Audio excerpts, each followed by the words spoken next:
Saludamos ya a Carlos Doblado, analista de Black Bear Bank. ¿Qué tal, Carlos? Muy buenas tardes, bienvenido. Hola, Rocío, buenas tardes. ¿Qué tal ha ido el descanso veraniego?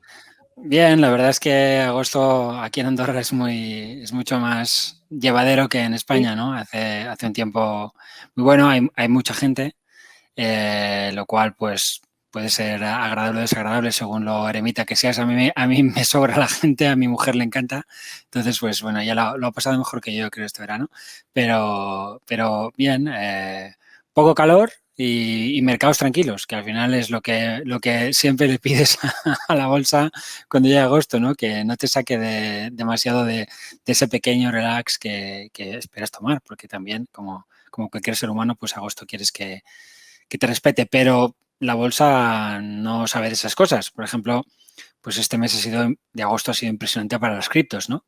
El que haya decidido, pues, irse de vacaciones porque llega agosto, pues ha podido perder alzas del 30, 40, 50% en estas cosas que cada día están más presentes y a las que debemos irnos acostumbrando porque están aquí para quedarse. Hoy, por cierto, hemos visto al Ethereum, que es la segunda más conocida después del Bitcoin, que, por cierto, vuelve a estar por encima de los 50.000, recuperar cotas que no marcaba desde mayo pasado. Imagino que cada vez le están sugiriendo que siga más las criptodivisas, ¿no? ¿Lo hace? Sí, es algo que la gente va Invierte. pidiendo más. Los clientes lo piden más de lo que lamentablemente les podemos ofrecer, porque luego está la regulación. Es decir, no puedes según cómo dar consejos sobre todas las cosas o a lo mejor no quieres que pues el regulador te esté preguntando por qué das consejos sobre todas las cosas. Pero sí, hay más y más demanda. Esto, como digo, ha llegado para quedarse y hay cada vez más formas más sencillas de hacerlo. Por ejemplo, en Blackbird al final tenemos la posibilidad de trabajar Ethereum y Bitcoin porque tenemos futuros, ¿no? Que es algo que ya le da mucha profundidad y mucha, entre comillas, seguridad. Pero, por ejemplo, los españoles tenemos la suerte de tener una plataforma nuestra, española, que se llama Tani. Yo soy, de hecho, a través de un fondo de Venture Capital inversor en esta compañía. Y lo que hace Atani es que te permite acceder a todos los grandes brokers de criptomonedas, Kraken, Coinbase, Binance, el que quieras. Todos a través de tu propio interface. Es decir, con una sola plataforma accedes a todos los grandes pools de criptomoneda que hay y cada vez, pues, encontramos más y más liquidez, lo cual, sobre todo para los analistas técnicos, es fantástico. Es decir, yo como analista técnico no me puedo resistir y, de hecho, mi última tribuna en el Confidencial este verano fue continuidad y criptos. Es decir, está mal decirlo, pero es que pocas veces te lo pone tan fácil como se estaba de alguna manera poniendo a nivel trading en junio, julio, porque hemos visto pues una corrección muy fuerte dentro de un mercado alcista aún más fuerte. Es decir, te permite comprar fuerza en proceso de largo plazo dentro de una debilidad clara en corto plazo, pero sobre soportes importantes de medio plazo que no han cuestionado en ningún momento las tendencias de forma general. Es decir, por ejemplo, puedes encontrarte, pues no sé, un Dogecoin que a lo mejor es otra historia, pero desde luego un Bitcoin, un Ethereum, un Cardano, o sea, los más gordos, bueno, Dogecoin está ganando también tamaño, estaban todos en zonas de soporte importante, las han respetado muy bien y además han reestructurado muy claramente. Es decir, cualquiera que tenga un poquito de afición por el análisis técnico lo podemos ver en un gráfico tranquilamente, como tenemos Ethereum al final y Bitcoin, porque en esta plataforma no tengo acceso a criptomoneda. Podría ver la de Atani y podríamos ver cualquiera, pero si te fijas en este gráfico de Ethereum, pues verás muy claramente un doble suelo. Es decir, el mercado deja dos apoyos en esta zona y rompe aquí justo a principios de agosto. De hecho, Ethereum ya en esta zona, algo que no se ve muy bien en el mercado de futuros, ya había dejado a su vez un doble suelo, pues porque el mercado de futuros puede estar cerrado durante el fin de semana y, sin embargo, como sabes, las criptodivisas, que es un mercado totalmente descentralizado, cotizan 24 horas, 365 días al año. Con lo cual, tú puedes aquí, en Ethereum, ya ver un primer patrón de vuelta y Bitcoin no es muy diferente. Si te fijas en Bitcoin, verás que el futuro de la criptodivisa también ha hecho este tipo de patrón, incluso antes que Ethereum, y era uno de los motivos por los cuales yo en lo confidencial hablaba de que vamos a ver probablemente un verano muy, muy bueno en criptodivisa, porque aquí ya teníamos la ruptura de un patrón. Antes hablaba de esos soportes de medio plazo, pues puedes ver aquí, ¿no? Pues aquí está el soporte. Más claro no te lo pueden, ofrecer. Y sobre ahí un doble suelo muy claro, roto con una fuerte vela blanca, un gap de apertura. Bueno, en fin, todo lo que un analista técnico puede querer y desear para tener un setup muy bueno se ha dado en Bitcoin, y a partir de ahí pues será de alguna manera esperable que otras criptodivisas fuesen haciendo lo mismo, fuesen rompiendo el alza, y así ha sido. Es decir, un buen ramillete de ellas ha dejado este tipo de patrones sobre soportes importantes y, bueno, pues claro, se mueven tanto que aquí hay rangos del 25, del 30, del 50%, del 60% en algunas de ellas.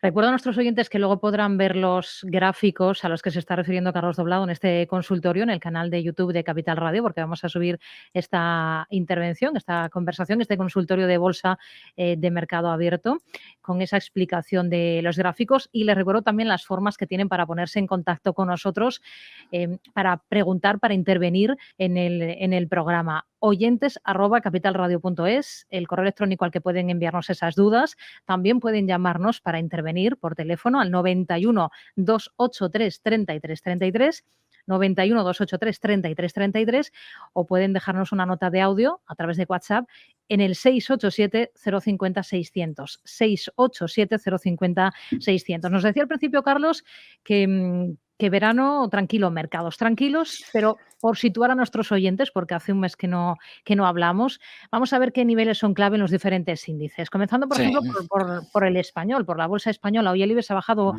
nada, un 0,11%, ha cerrado en 8.981 puntos.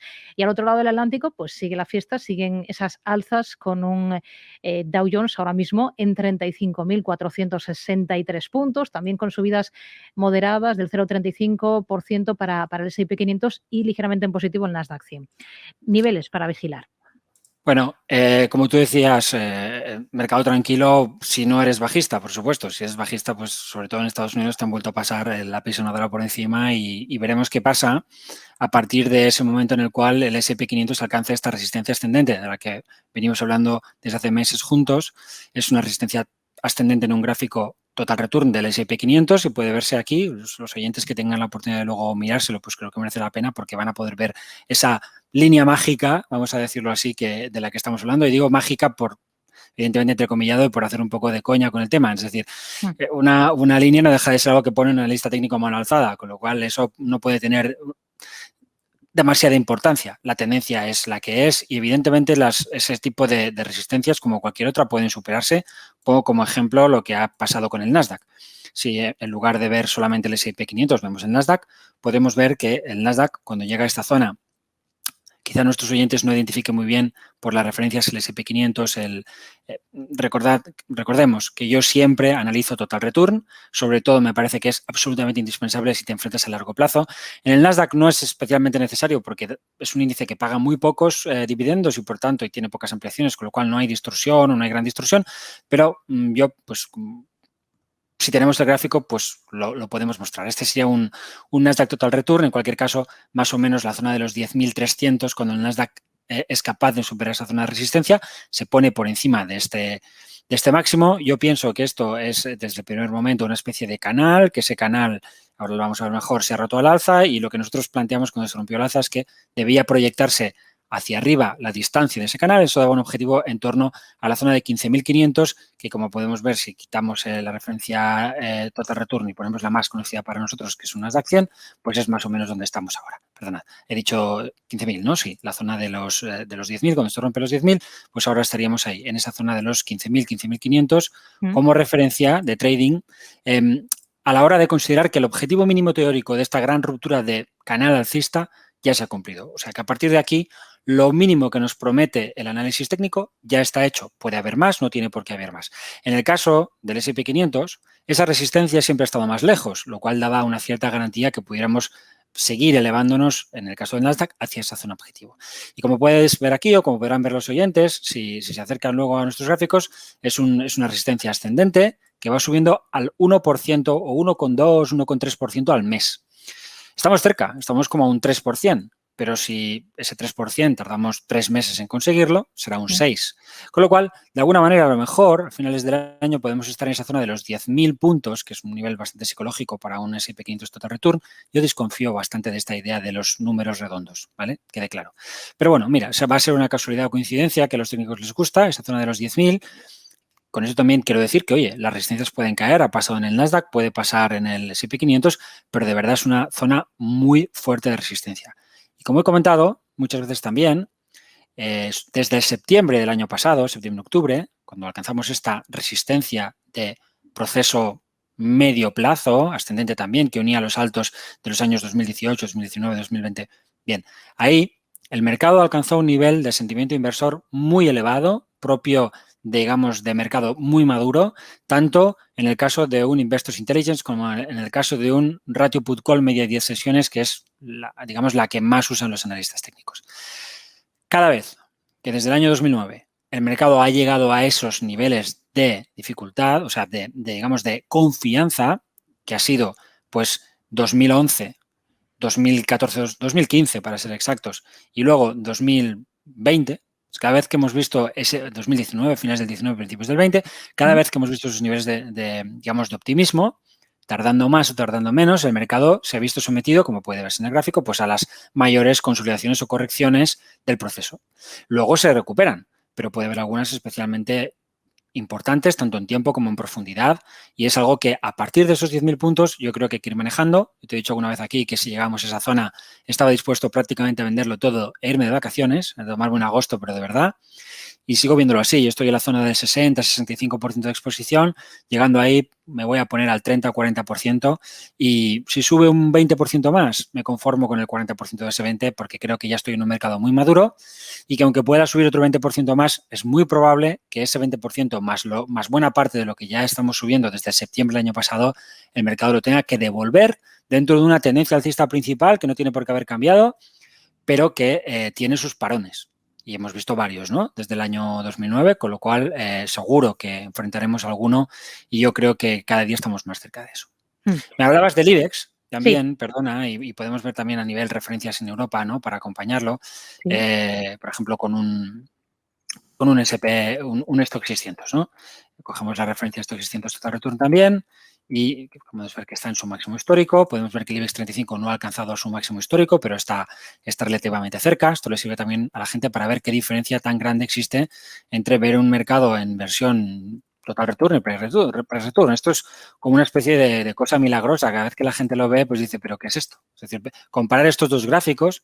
Esto es algo alucinante. O sea, el otro día veía un tuit de este economista famoso que sale de La Sexta, creo que se llama Bernaldos, un señor socialdemócrata muy convencido de que la solución es subir impuestos en la vida, y hablaba en 2019 de que había que vender Apple, pero también a continuación decía que el IBEX 35 llevaba 12 años sin dar nada. Esto es en el año 2019, ¿no? Claro, el señor Bernaldos, que se supone que es un académico, estaba viendo el gráfico aquí, con un IBEX 35 en 10.000, ignorando que el IBEX 35 ha dado un montón de dividendos y que si lo comparabas con el año 2007, la pérdida no era del 30 o 40% como él decía, sino que de hecho estabas ganando algo de dinero. Esto es bastante habitual. Es decir, yo he tenido también polémica en Twitter con José Carlos Díez por este mismo motivo, que cerró él diciendo, sigue con tus grafiquitos. Es decir, a la gente bueno, pues le cuesta un poquito aceptar que estos gráficos que vemos aquí abajo y a los que estamos acostumbrados, pues no reflejan nada bien la realidad de los mercados, sobre todo en el largo plazo. En el corto plazo, pues se distorsiona menos porque hay menos dividendos en la partida, pero a medida que van pasando los años, por acumulación de dividendos y por la composición que producen los índices estos dividendos pagados, pues la distorsión puede ser bestial. Entonces, hoy podemos ver que estamos en zona de máximos históricos, en el caso del IBEX 35, que no estamos en un mercado bajista ni nada por el estilo, y por tanto que no hay tanta diferencia entre lo que sería España o Alemania. Viéndonos a Alemania, pues que también existe su gráfico price return, por supuesto, pero los alemanes tienen la buena costumbre de hacer las cosas en total return. Entonces nosotros, cuando analizamos el mercado alemán, los técnicos, los no técnicos, pues directamente nos vamos a un gráfico que está en máximos históricos, pues porque está acumulando todo ese dividendo y reinvirtiendo en el índice todo ese dividendo. Si tomamos digamos, el proceso de muy corto plazo, antes me pedía referencias, Sí. pues aquí tendríamos un poco las referencias. Si fijas en el muy corto plazo, estamos en un movimiento lateral. De forma general, la renta variable europea ha llegado a su máximo previo. No es el caso del IBEX 35, que es el único índice grande de Europa que no ha vuelto a los máximos anteriores y pues ahí está un poco la referencia. Si perdemos los mínimos, no de ayer, de anteayer, en el caso del IBEX 35 tendríamos una especie de problema.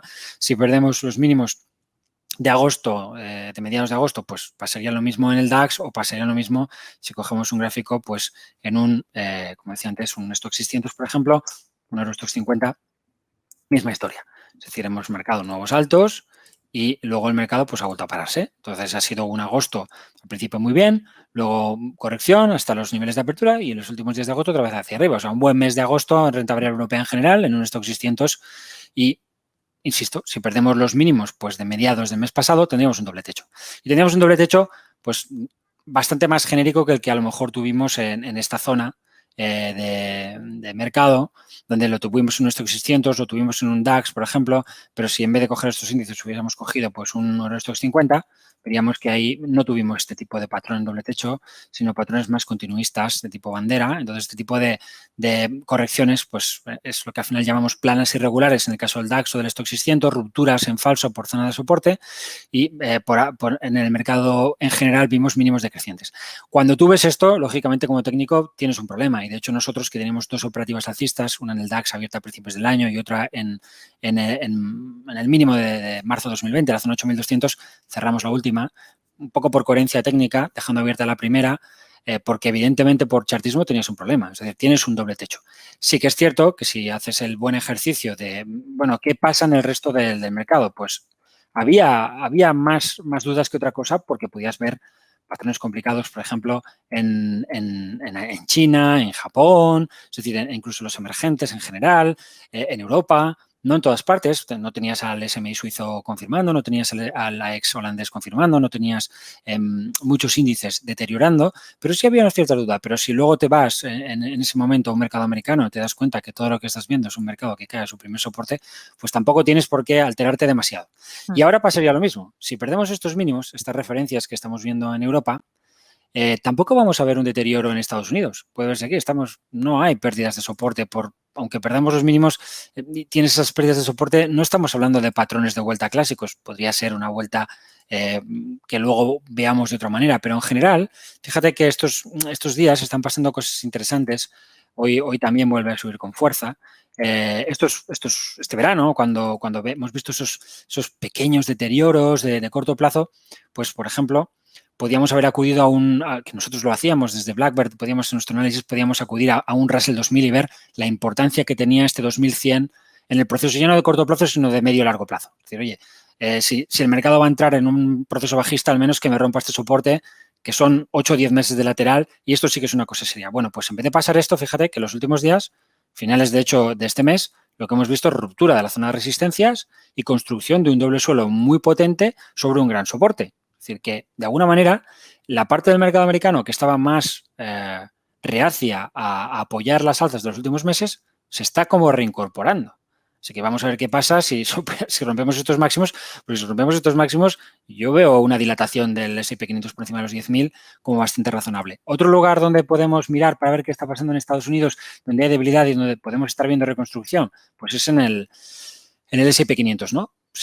Perdona, en el Dow Jones de transportes. Si comparamos el Dow Jones de transportes con el Dow Jones de industriales, podemos ver que en los últimos meses hemos tenido un Dow Jones pues, lateral alcista, más claro en el S&P por un tema de tecnología, pero sin embargo hemos tenido un Dow de transportes bastante a la baja hasta el punto de que de mínimo máximo, voy a verlo rápidamente, hemos visto una corrección del 13%, que es una corrección respetable, de las que se ven prácticamente todos los años al menos una. Y en los últimos días pues están viéndose ya cosas mejores, o sea, vemos mínimos ascendentes e incluso hemos visto aquí una ruptura de primera resistencia. Nosotros, de hecho, este verano, pues desde Blackbird señalábamos ya esto como una posibilidad, porque así como en el Confidencial dejo de escribir en Blackbird, todos los días, incluso en agosto, tenemos un pequeño comentario para que la gente esté mínimamente orientada. Y fíjate que si tienes la oportunidad de ver este gráfico del Dow de transportes, podrás ver que estamos a punto de romper un patrón más amplio, como el que hemos visto hace un momento, o veremos, si lo miráis, o cualquiera que se pueda asomar al Russell va a ver muy claramente, porque se ve muy fácil, además es de un plazo muy amplio, también una pauta de reconstrucción bastante clara. Si el Russell ha dejado un doble suelo, pues el Dow Jones de transportes podría estar dejando un cabeza y hombros, para lo cual le hace falta muy poquito. En versión PERS Return no hay demasiado dividendo en los últimos tiempos en el Dow de transportes, aunque algo sí hay y puede haber un poquito de distorsión. La zona de 15.000 puntos del Dow Jones de transportes, si se rompe al alza, deja claramente un patrón que sugiere que debe volver al menos a la zona de 16.000, con lo cual ese movimiento hacia los 10.000 del Dow Jones del S&P 500 que hablábamos antes, ese 6-7% adicional, me parecería bastante probable que se recorra. Y si luego, como he dicho, el Russell rompe máximos, etcétera, pues no descartemos una dilatación. Así que llegados a los máximos, pues bueno, uno puede bajar su exposición, pero la tendencia es la tendencia y estamos muy lejos de ver cosas que sugieran que esta tendencia está deteriorada, está muy madura. Hemos visto, como digo, desde septiembre un proceso brutal de ganancias adicionales. Esto no es nuevo. En 2014, por ejemplo, el mercado llega a esas zonas de convencimiento, sobre todo a finales de 2014. Y en 2015 empieza a haber pautas de vuelta, empieza a ser ya muy, muy claro a nivel de sentimiento inversor, pero aún el mercado es capaz de subir como un 15% desde 2014 con ese sentimiento inversor muy fuerte. Ahora hemos visto más de un 15%. Oye, que puede ser un 35% o un 40%, no lo sé. Pero sí que creo que ya es una tendencia muy clara, pero al mismo tiempo muy madura. Entonces me parece eso, sobre todo un mercado en el que mantener posiciones e ir buscando la forma en la que, pues trasladarse quizá, pues eso, hacia activos que hayan corregido, pues el Russell, puede ser el Dow Jones de Transportes, puede ser China. En criptomonedas hemos tenido oportunidades, cosas que a lo mejor pues sean fuertes, pero estén lejos de resistencias tan considerables como las que va a enfrentar el S&P 500 próximamente. Vamos a ir con dudas de oyentes, si le parece. Vamos a empezar con los dos grandes bancos españoles, porque nos escribe a oyentes@capitalradio.es, José de Madrid, preguntando soportes y resistencias en BVA y Santander. BVA, que es noticia porque regresa al Eurostoxx 50, había caído medio punto porcentual, está a 5,60 euros. El Santander hoy ha cerrado a 3,13 después de recortar un 1,26%. ¿Cuáles serían esos niveles clave en los dos bancos? A ver, ya que tenemos la oportunidad luego de ver gráficos, vamos a mostrar, a la vez que mostramos los dos charts comparados, que se pueden ver uno y el otro, al lado vamos a mostrar el sectorial. Yo creo que merece la pena ver este grandísimo patrón de vuelta que tiene el sectorial, que además se produce sobre su línea de tendencia en muy largo plazo. Por tanto, a la luz de esta formación técnica, uno tiene que esperar que los bancos hayan hecho un suelo de largo plazo y que puedan ganar todavía bastante altura. Mínimo esa zona 380 del stock 600 bancario. ¿Por qué no esta gran resistencia de 460? Entonces, de ahí, a partir de ahí, el tener demasiada preocupación con los bancos a medio plazo no parece tener mucho sentido, salvo que pudiéramos perder estos soportes, que son los mínimos de los últimos meses, zona 320 del stock 600 total return, creo que es la corrección pues, de julio. Es el sectorial el que puede marcar con más claridad ese, digamos, punto de inflexión, porque ahí tendríamos una figura de vuelta realmente potente.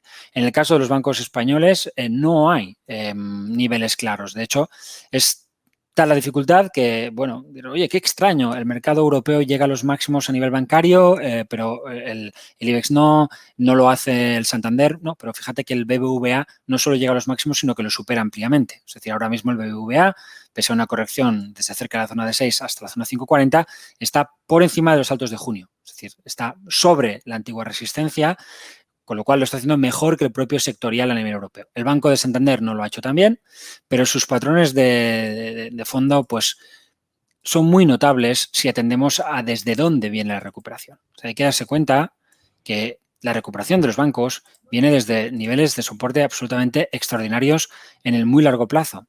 Hablamos, puede verse en el caso del Santander muy claramente, pero podríamos ir más atrás y lo veríamos también de zonas que han venido funcionando desde principios de siglo.